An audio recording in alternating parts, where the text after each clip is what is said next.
expired na yung aking Al-Hussein sa swab test. Kaya kailangan ko ulit magpa-swab. Ngayon lang ako natapos ng edit ko ng mga videos. Kaya ngayon lang ako lalabas. Okay, punta tayo doon sa kabila sa may restaurant. Let's go! Doon tayo pupunta sa kabila. Nadaan tayo dito sa underpass. Bilisan natin, sana makaabot tayo.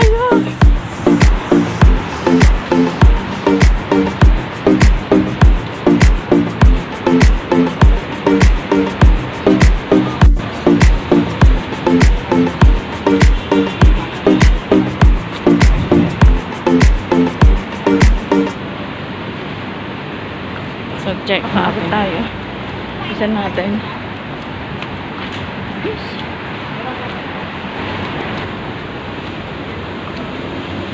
So, yung Al-Hussein po is ginagamit yon para makapasok ka sa mga mall, sa mga offices, sa mga kahit anong mga buildings na gusto mong puntahan sa labas. Kasi, yun yung patunayan na negative ka, hindi ka positive. So, since expired na siya, so, kailangan ko mag-renew. Kaya, may libreng Al-Hussein dito. Libreng pa-swab. Kaya sobrang haba ng pila. Gabi na ako natapos, kaya puntahan ko ngayon. Kaya update ko kayo mamaya. Lapit na tayo. Ito sa underpass, may mga ilaw.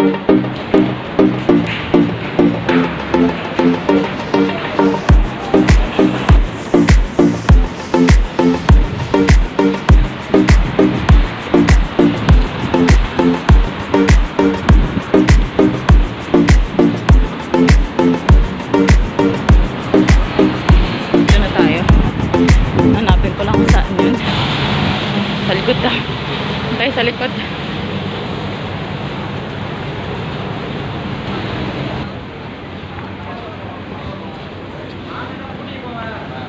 Excuse me, for swab test? Huh? Swab test? Swab test? Ah, okay, for ladies na. Thank you. Ah, okay.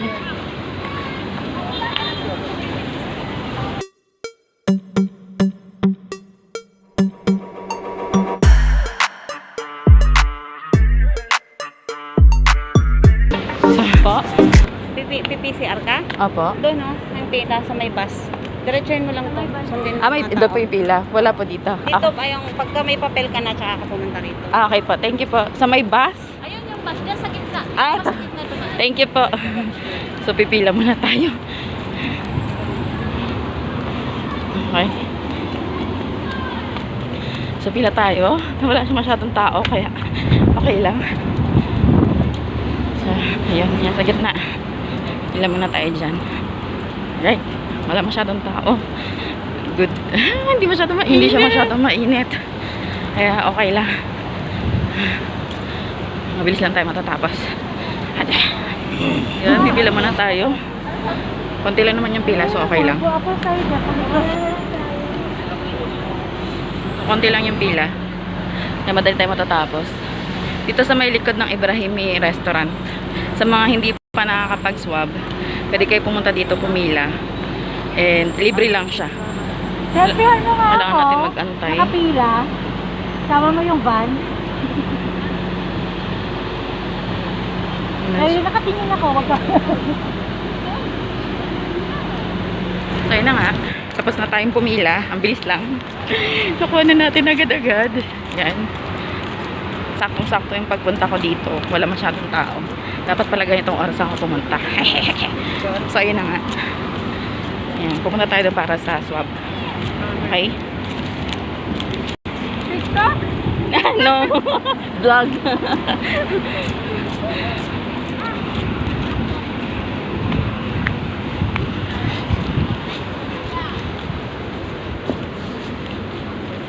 I can come here?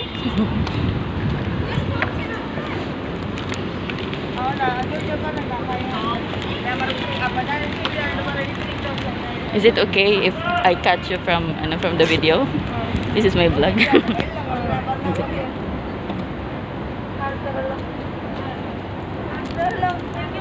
And then, I will go there. No, it's finished. Ah, it's finished, and then I'll just... Go home and sleep. Thank you so much. Thank you. So, tapos na. So, ayun na nga. Tapos na. Uwi na tayo. Okay na. So, magte-text na lang sila regarding sa Al Hussein. Ano ka?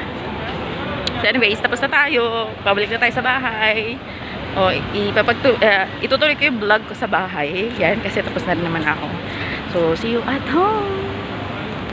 So, yun na nga, guys. Natapos na rin ako sa swab test. Ayan, so mag-aantay na lang ako ng text message na okay na yung Al Hussein ko. Nalabas doon kung negative or positive ka. And then, pag negative ka, pwede mo siyang gamitin. Pwede na akong lumabas. Kasi hindi ako lumabas talaga. Kasi hindi ka pwedeng pumunta ng mga establishment ng wala kang Al Hussein.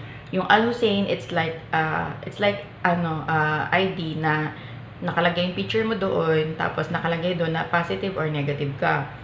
So since nag-expired na yan sa akin, kaya ako nag-renew. Kaya buti na lang talaga. Ayan, si UAE talaga is masyadong mabait. Kaya meron talaga silang palibreng swab test kasi marami din talaga na hindi kaya yung amount ng swab test. Mahal talaga siya. So nasa 35, 50, ganyan, iba-iba, depende sa hospital pa 'yun. So ayun, thankfully merong libre sa baba lang ng flat, sa baba lang ng bahay. Kaya nakapag-swab test ako ng libre at 5 minutes lang. Tapos na ako agad. Ayan. So sa mga gusto po na magpa-swab test ng libre, pumunta lang po, para po sa babae, dyan po sa may, dito po sa may Electra, opposite po ng Lifeline, Ebrahimi Restaurant, sa likod po nun. Makikita nyo po doon yung pila ng mga babae. And sa mga lalaki naman po, dito po sa opposite, beside Besto Supermarket, dito po sa likod ng, ang tawag nito, Lifeline Hospital. So, yun po. So, sa mga gusto magpa-swab test na libre, dyan lang po yung puntahan nyo. Okay po. Maraming salamat and thank you for watching. Don't forget to share, like, and subscribe!